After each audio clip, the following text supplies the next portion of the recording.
ಪಾವಗಡ ತಾಲೂಕಿನ ಸಿಕೆಪುರ ಗ್ರಾಮ ಇಂದು ಜಿಲ್ಲಾಡಳಿತದ ಕೇಂದ್ರ ಬಿಂದುವಾಗಿತ್ತು. ಜಿಲ್ಲಾಧಿಕಾರಿ ಶುಭ ಕಲ್ಯಾಣ್ ಅವರ ನೇತೃತ್ವದಲ್ಲಿ ನಡೆದ ಜನಸಂಪರ್ಕ ಸಭೆಗೆ ಸಾರ್ವಜನಿಕರಿಂದ ಅಭೂತಪೂರ್ವ ಸ್ಪಂದನೆ ವ್ಯಕ್ತವಾಯಿತು. ಸಭೆಯ ವಿಶೇಷತೆ ಎಂದರೆ ಯಾವುದೇ ಗೊಂದಲವಿಲ್ಲದೆ ಶಿಸ್ತುಬದ್ಧವಾಗಿ ಸರತಿ ಸಾಲಿನಲ್ಲಿ ನಿಂತು ಸಾರ್ವಜನಿಕರು ಜಿಲ್ಲಾಧಿಕಾರಿಗಳಿಗೆ ತಮ್ಮ ಅಹವಾಲು ಸಲ್ಲಿಸಿದ್ದರು. ಹಿರಿಯ ನಾಗರಿಕರು, ಮಹಿಳೆಯರು ಮತ್ತು ರೈತರು ವ್ಯವಸ್ಥಿತವಾಗಿ ಅರ್ಜಿಗಳನ್ನು ಹಿಡಿದು ತಮ್ಮ ಸರದಿಗಾಗಿ ಕಾಯುತ್ತಿದ್ದರು. ಪ್ರಮುಖವಾಗಿ ಜಮೀನು ದಾಖಲೆಗಳು, ಪಹಣಿ ತಿದ್ದುಪಡಿ, ಭೂ ಒತ್ತುವರಿಗಳ ಸಮಸ್ಯೆಗಳ ಬಗ್ಗೆ ದೂರುಗಳ ಸಿರುಮಳೆಯೇ ಆಯಿತು. ಇನ್ನು ವೃದ್ಧಾಪ್ಯ ವೇತನ, ವಿಧವಾ ವೇತನ ಹಾಗೂ ಹೊಸ ಪಡಿತರ ಚೀಟಿ ವಿತರಣೆಯಲ್ಲಿನ ವಿಳಂಬದ ಬಗ್ಗೆ ಸಾರ್ವಜನಿಕರು ಅಧಿಕಾರಿಗಳ ವಿರುದ್ಧ ಅಸಮಾಧಾನ ಹೊರಹಾಕಿದರು.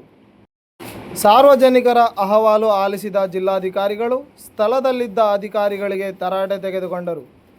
ಜನರನ್ನು ಕಚೇರಿಗಳಿಗೆ ಅಲಿದಾಡಿಸಬೇಡಿ, ಪ್ರತಿಯೊಂದು ಅರ್ಜಿಯನ್ನು ಕಾಲಮಿತಿಯೊಳಗೆ ಬಗೆಹರಿಸಿ ಎಂದು ಕಟ್ಟುನಿಟ್ಟಿನ ಸೂಚನೆ ನೀಡಿದರು. ಸರ್ಕಾರದ ಸೌಲಭ್ಯಗಳು ನೇರವಾಗಿ ಜನರ ಮನೆ ಬಾಗಿಲಿಗೆ ತಲುಪಬೇಕು ಎಂಬುದು ನಮ್ಮ ಆದ್ಯತೆ ಎಂದು ಭರವಸೆ ನೀಡಿದರು. ಸಭೆಯಲ್ಲಿ ಮಧುಗಿರಿ ಎಸಿ ಗೂಟೂರು ಶಿವಪ್ಪ, ತಹಶೀಲ್ದಾರ್ ವೈ ರವಿ, ಇಒ ಮಧುಸೂದನ್ ಸೇರಿದಂತೆ ತಾಲೂಕು ಮಟ್ಟದ ಎಲ್ಲ ಇಲಾಖೆಗಳ ಅಧಿಕಾರಿಗಳು ಹಾಜರಿದ್ದು ಜನರ ಅಹವಾಲುಗಳನ್ನು ದಾಖಲಿಸಿಕೊಂಡರು. ಅವ್ರು ಏನು ಮಾಡಿದ್ರು, ಎಸಿ ತಹಸೀಲ್ದಾರಿಗೆ ಮಾಡಿದ್ರು, ತಹಸೀಲ್ದಾರಿಗೆ ಬರಲ್ಲ, ಮತ್ತೆ ನಿಮ್ಮ ಕೋರ್ಟ್ಗೆ ಹಾಕಿದ್ವಿ. 11 ತಿರ್ಗಾ ಮತ್ತೆ ಕೇಸ್ ಹಾಕಿದ್ರಿ, ಇಲ್ಲಿವರೆಗೂ ಏನೂ ಮಾಡಿಲ್ಲ. ಶಿವಲಿಂಗ ಕೂಡ ಲಾಯರ್ ನಿಂತಿದ್ವಿ. ಸಾಕಾಗಿದೆ ಮೇಡಮ್ ಅವರೇ, ಕಾಲೆಲ್ಲ ಸವಿತಾವೆ, ಅಲ್ಲಿಗೆ ಬಾ ಇಲ್ಲಿಗೆ ಬಾ ಅಂತ ಹೇಳ್ತಾನೆ ಈತ. ಎಷ್ಟು ಅದನ್ನು ಅರ್ಜಿ ಎಲ್ಲಿಗೋಗಿದೆ, ಏನು ಮಾಡಿದೆ, ಸರ್ವೇರ್ಗೆ ಹೋಗಿದೆ ಇಲ್ಲ ಅಂತ ಮೂವ್ ಮಾಡಿ ನಾನು ಪ್ರಾಣನೇ ಹೋಗೈತೆ. ಯಾರು ಕೊಡ್ತಾರೆ ನಮಗೆ? ನನ್ನ ಸರ್ಕಾರಕ್ಕೆ ನನಗೆ ಕೇಳ್ತಾ ಇದ್ದೀನಿ, ಕಟ್ಟೆ ಮಂಜೂರು ಮಾಡಿರಿ ಅಂತ ಸಾರ್ವಜನಿಕವಾಗಿ ಉಳಿಸಕ್ಕೆ ಹೇಳ್ತಾ ಇದ್ದೀನಿ. ಅದನ್ನು ಆತ ಮಾಡಲ್ಲ ಅಂದರೆ ಏನು ಹೇಳ್ತಾ ಇದ್ದಾನೆ ಕೇಳ್ರಿ. ನೀವು ಸಸ್ಪೆಂಡ್ ಮಾಡ್ಬೇಕಾತನ್ನ ನಮಗೆ ಇಲಾಖೆ ವಿಚಾರಣೆ ಮಾಡಿರಿ, ನೋಡಿ. ಇಲ್ಲ ಅಂದ್ರೆ ನೋಡಿ, ಈಗ ನೀವು ವಿಷಯ ಕೊಡೋದು ನಿಮ್ಮ ಮುಂದೆ ಸಾಯ್ತೀವಿ.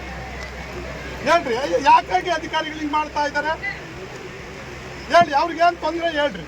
ಇಲ್ಲ ಸರ್ಕಾರಕ್ಕೆ ಬರಲ್ಲ ಅಂದ್ರೆ ನಾನೇನೋ ಅದ್ರ ತಳ್ಳಿ ಹೋಗಲ್ಲ. ನಾವು ಯಾರು ಬೇಕಾದ್ರೂ ಮಾಡ್ಕೋಬೋದಪ್ಪ ಸರ್ಕಾರಕ್ಕಂದ್ರೆ ನಾವು ಹೋಗ್ತೇವೆ. ಕೇಳ್ರಿ ಆಚಾರ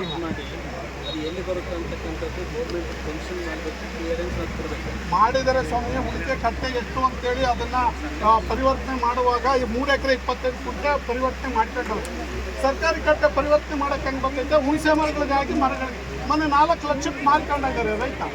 38-40 ಎಕರೆ ಜಮೀನಾಗಿದೆ, ಅಂತಾನಿಗೆ ಮಂಜೂರು ಮಾಡಿದ್ದಾರೆ. ಹೆಂಗೆ ಮಾಡ್ತಾರೆ ಅಧಿಕಾರಿಗಳು? ಬರ್ತೈತಾ ಇದು? ಹೇಳಿ, ನೀವೇ ಹೇಳಿ.